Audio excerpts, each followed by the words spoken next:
खुलुमबाय।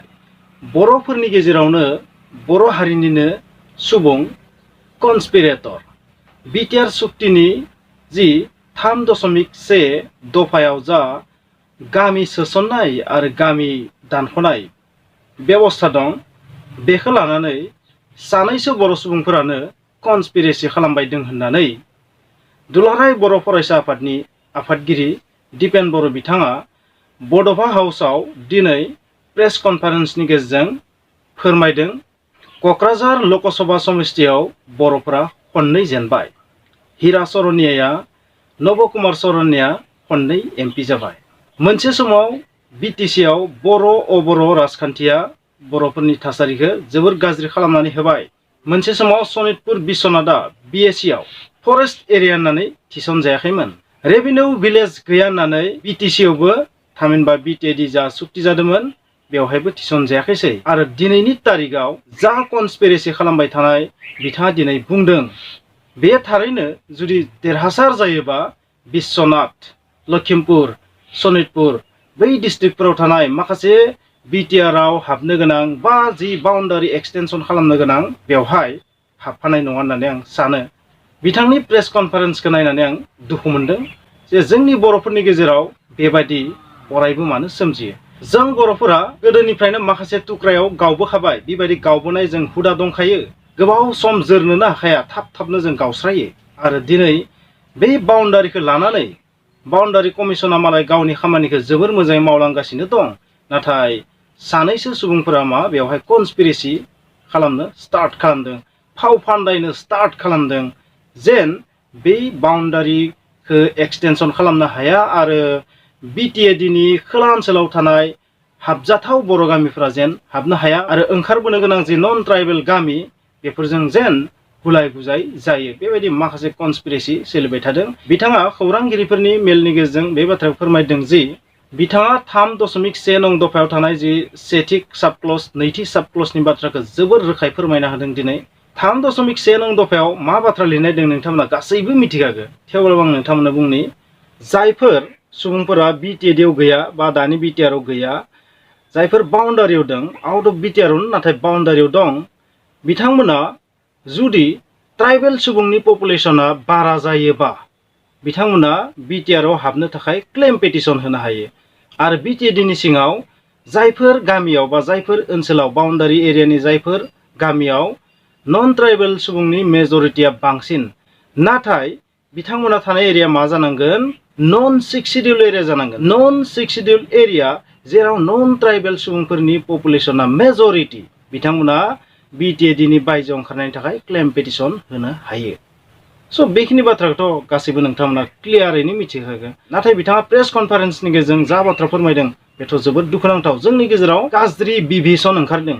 बिभिसनखौबो आं जोबोद गाज्रि होनजोबा, नाथाय गाज्रि बिभिसन, गाज्रि रोखोमनि बिभिसन, फाव फान्दायगिरि, कन्सपिरेटर, बर'फोरनि गेजेराव नांलाय खमलाय बा गुबुन अना बर' सुबुंफोरनि गेजेराव नांलाय खमलाय जाहोनो थाखाय माबा मोनसे नाजानाय बायदि नुहुरदों।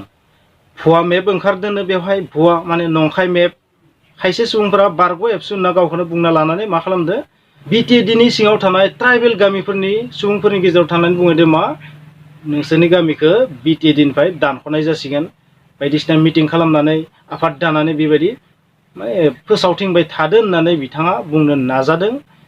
आरो बे बाथ्रानिफ्राय बे रोखादि माने बर'फोरनि गेजेराव आरो गुबुन हारिनि गेजेराव नांलाय खमलाय सृष्टि खालामनो नाजानायखौनो बुंनांसिगोन। बेवहाय दावराव दावसि, सिभिल वार सृष्टि खालामनो नाजादों, बेबायदि बिथाङा बुंनो नाजादों। दिपेन बर' बिथाङा बुंनो नाजादों। मानो होनोबा जों दिनै बाउन्डारि कमिसन मोनदों। बाउन्डारि कमिसन, बे बाउन्डारि कमिसना दिनै एबसुनियाव सोङालासे, बबेबा बर'नि आफादनियाव सोङालासे, बिटिआरनि सरकारनियाव सोङालासे, आसामनि सरकारनियाव सोङालासे बा बर'नि सार्थखौ नेवसिनानै खामानि मावनाय नङा। बे बाथ्राखौ जों मिथिगौ। मानो होनबा बेवहाय फरायसा आफादनिबो दोङो मेम्बार, आरो आसाम सरकारनिबो दोङो आरो बिटिआरनि सरकारनिबो दोङो। स' बे बिथिङाव बिथांमोना बर'नि हेंथायै खामानि मावनोनो हाखाया, बेखौ आंबो सानो। स' नाथाय सानैसो सुबुङा बेबायदि मानो गोरोन्थि लामाजों थांदों, बे जोबोद दुखुनांथाव। जों गोदोबो गोबां गावस्राबाय, थुख्रा थुख्रि जाबाय, आरो दिनैबो जों गावनि गेजेरावनो बेबायदि कन्सपिरेसि जुदि खालामलायबाय थायोबा थारैनो एक्सटेनसना बोरै जागोन? जि बाउन्डारि कमिसन बानायनानै होदो जोंनो, बै बाउन्डारि कमिसना जाय सिमाखौ फिक्स बानायगोन एक्सटेनसनखौ बेसेबां खालामनांगौ बोरै खालामनांगौ बबे गामिखौ थिसननांगौ बबे गामिखौ दानख'नांगौ बेखौ फाइनालाइज खालामगोन बे जि बाउन्डारि कमिसन बिसोर जाबाय इन्डिपेन्डेन्ट मोनसे कमिसन बे रावनिबो सायाव सोनारनांगौ गोनांथि गैया ना बिटिआर सरकारनि सायाव ना आसाम सरकारनि सायाव ना सोरनिबा सायाव स' बिथांमोना गोसो खालामबा सनितपुर बिश्वनाथ लखिमपुरनि माखासे ओनसोलखौ सरजाबालासिनोबो दोननो हागो बा खायसे गामिखौ दानख'नानै खायसे गामिखौ सोनोबो हागो बिथांमोननियाव माने पावारा दोङो बेखिनिया जुदि जोंनि गेजेरावनो खौसेथि गैयाबा बिथांमोना गोसोबादि मावनानै गालांगोन दिपेन बर' बिथाङा बुंनाय बादिब्ला 1500निख्रुइबो बांसिन पेटिसन होनाय जाबाय क्लेम पेटिसन माने हाबनायनि थाखाय आरो बेबायदिनो ओंखारनायनि थाखायबो क्लेम पेटिसन स' बेबायदि पेटिसननि माखासेया माने एक्सेप्टेबल जानाय नङा माखासेया लजिकेल नङा गनायथाव नङा स' खायसेखौ रिजेक्ट खालामनाय जागोन आरो बिथाङा मोनसे बाथ्राखौ बुंदों मा बांसिन गामियानो खिन्थु दाजाब जागोन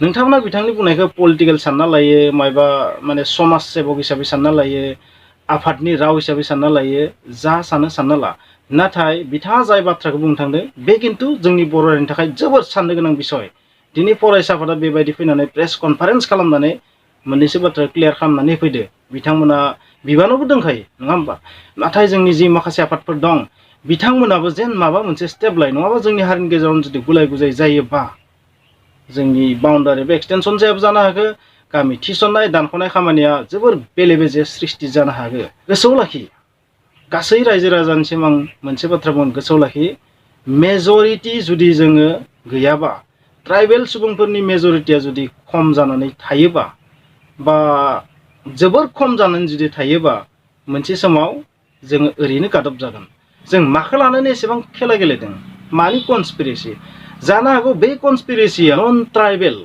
पन्डित सोलोगोरा सुबुंफोरनि फाव फान्दायनायाव जोंनि सानैसो साननो हायि माने सुबुंफोरानो कनस्पिरेसि खालामनो आखायाव लादों गावनि हारसिं मेलेमजोंथ' रोंखायानो गुबुननि इनपुटआव जुदि मावदोंबा बेथ' हारिनि थाखाय जोबोर गिदिर सुथुर बेखौथ' आं मा होनगोन गाज्रि बिभिसन बेवहाय राबन बिभिसनथ' गैया नङा होमबा सबबो मोजां मानसि नाथाय जों जुदि हारिखौ नायोबा बेबायदि कनस्पिरेसि खालामनायखौ बन्द' खालामनांगोन होननानै आं बुंगोन आरो जोंनि रायजो राजा बिथांमोनखौ मोनसे बाथ्रा बुंगोन ससियेल मिडियानि थ्रुयै हेशटेग बयकट कनस्पिरेटर बिटिआरनि एगेन्स्टआव कनस्पिरेसि खालामग्राखौ बयकट खालामनांगौ आंनि हेशटेग होनाया गोरोन्थिबो जानो हागौ नाथाय आं नोंथांमोननो बर्डआव बुंफिनबाय जे जाय बिटिआरनि मोजांनि एगेन्स्टै खामानि मावनो थांगासिनो दं बिथांमोनखौ बयकट खालामनो थाखाय हेशटेग लगायनानै ससियेल मिडियायाव भाइरेल खालामनांगौ स' आसा खालामबाय नोंथांमोना बुजिबाय आं नोंथांमोननो प्रेस कनफारेन्सनि गासै बाथ्राखौ बुङाखै जास्ट बिनिफ्राय आं मोनसे दुखु मोननाय फोरमायनानै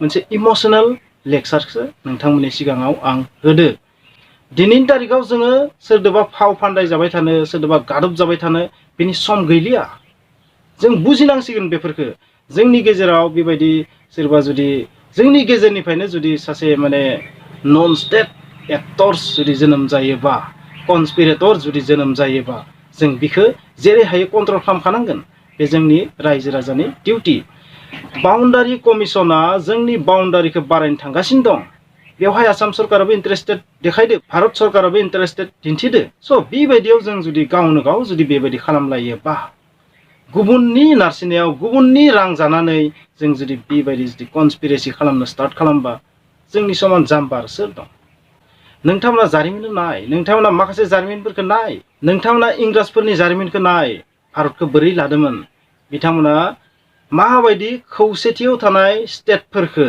प्रिन्सलि स्टेटफोरखौ राजानि हादरफोरखौ बोरै गावजों गाव कनस्पिरेसि खालामनानै नांलाय खमलाय खालामनानै दुरबल खालामनानै सेनानै लादोंमोन बे बाथ्राखौ नोंथांमोना मानो बुजिया हिस्टरि नाय नोंथांमोना स' आसा खालामबाय जोंनि गासै बर' सुबुंफोरा बे बाथ्राखौ बुजिबाय आरो माखासे गोरोन्थिनि थाखाय निमाहा बिनानै आंनि बे भिडिअखौ बेखिनियाव फोजोबबाय स' थेंक इउ बाय